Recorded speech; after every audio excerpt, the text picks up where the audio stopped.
Bonjour, Indigenous Magnidok. Hello, my dear relatives. I'm Aaron Mills. I'm an Anishinaabe from Couchiching First Nation in northwestern Ontario, the southern end of Treaty 3 territory. I belong to the Bear Clan. My teachers are my grandmother, Bessie Mainville of Couchiching, originally from Manitou Rapids, and Fred Major from Metanjgaming. And the other elders in my circle are Harry Bowen from Gishiguinen and Sherry Kopanes from Onigaming. And my work is about Anishinaabe and Akonagewin, our own traditional system of law. And what I was hoping to contribute today are some thoughts around the direction in which Indigenous law revitalization is happening in Canada. So the first thing is simply that it is happening. It's aided by the recent conclusion of our Truth and Reconciliation Commission, which had numerous calls to action specifically regarding Indigenous law, but it's been happening long before that. And it's happening in our communities, and so we've heard examples of that already today and from George's presentation. Where I'm from, the Grand Council of Treaty 3 represents 28 First Nations, including my own.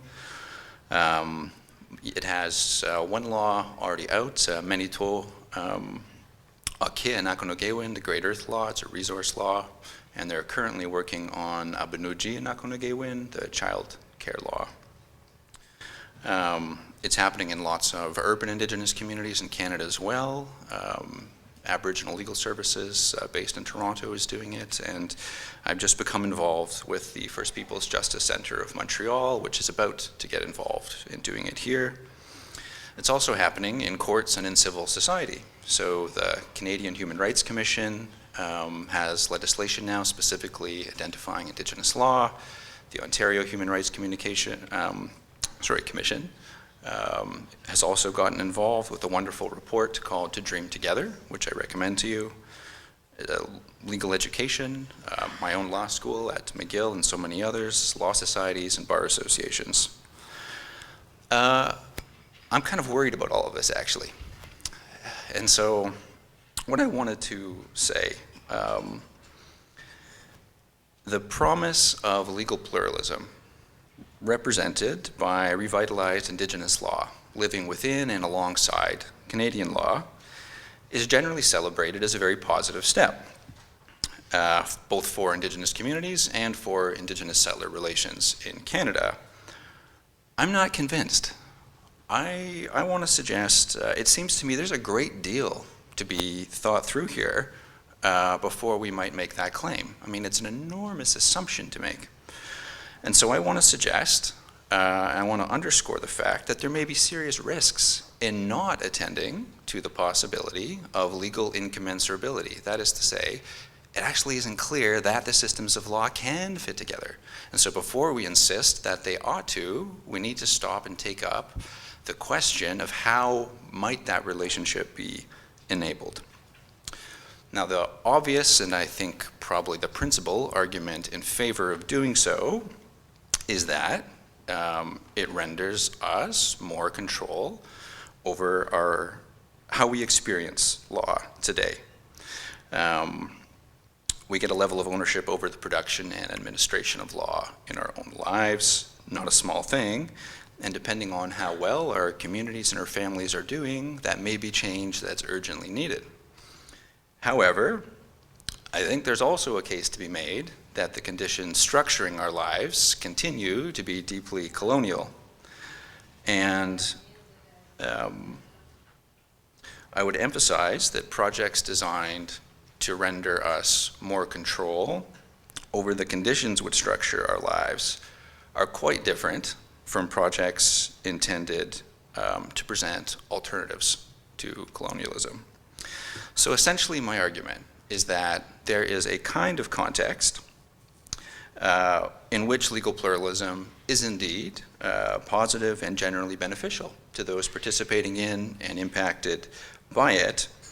But there's another kind of context in which legal pluralism is a dominative form of relationship, sort of one part of a larger colonial relationship.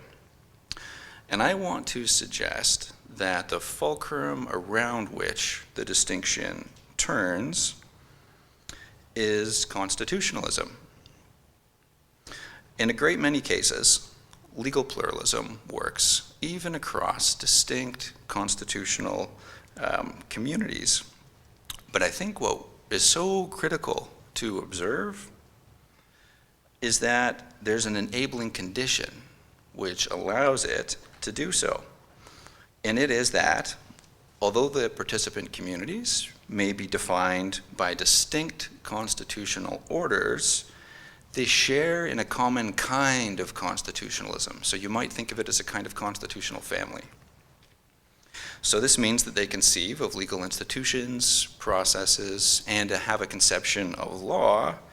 They think of all of those things in roughly the same way, even though the particulars of both substance and form may vary considerably. I don't think the same can be said of Indigenous law vis-a-vis Canadian law. Indigenous communities and Canadian communities have not only distinct constitutional orders, but also entirely distinct kinds of constitutionalism.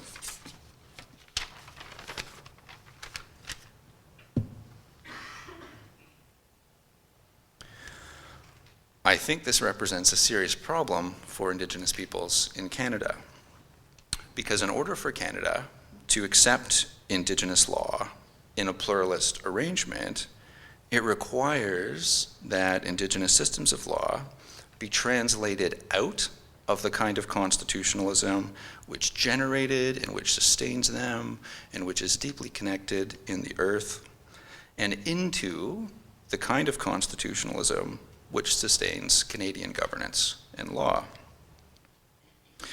So another way to say that is Canadian constitutionalism establishes a firm interpretive limit beyond which legal change and creativity cannot pass. And to me, working hard to give effect to the notion of law that I learned from my elders, it's not clear that the resulting outputs remain Indigenous law. We might say that they are if we define the indigeneity of Indigenous law in respect of its authorship. That's to say, it's still us doing it. But we probably wouldn't do so if we define it in respect of Indigenous law's internal systemic integrity. That is to say, the reconcilability of Indigenous law to Indigenous constitutionalism.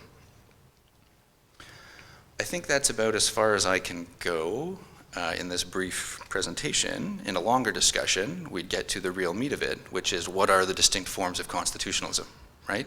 And so to flush out those differences.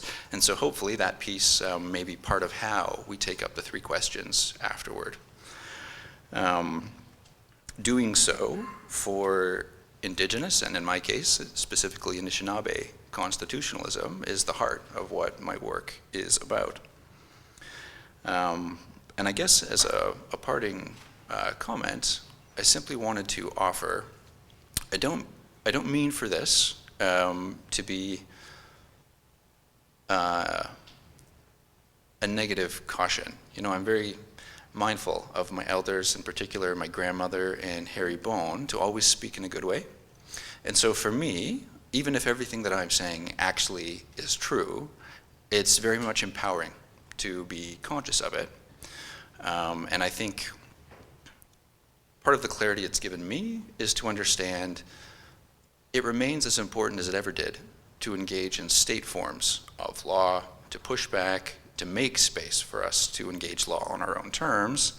The shift is that now I only encourage communities I work with to do so strategically, right? So I no longer am interested in pursuing transformative change. That is the relationship, justice, or harmony, or however we think about that, through state mechanisms. We have to do that on our own terms.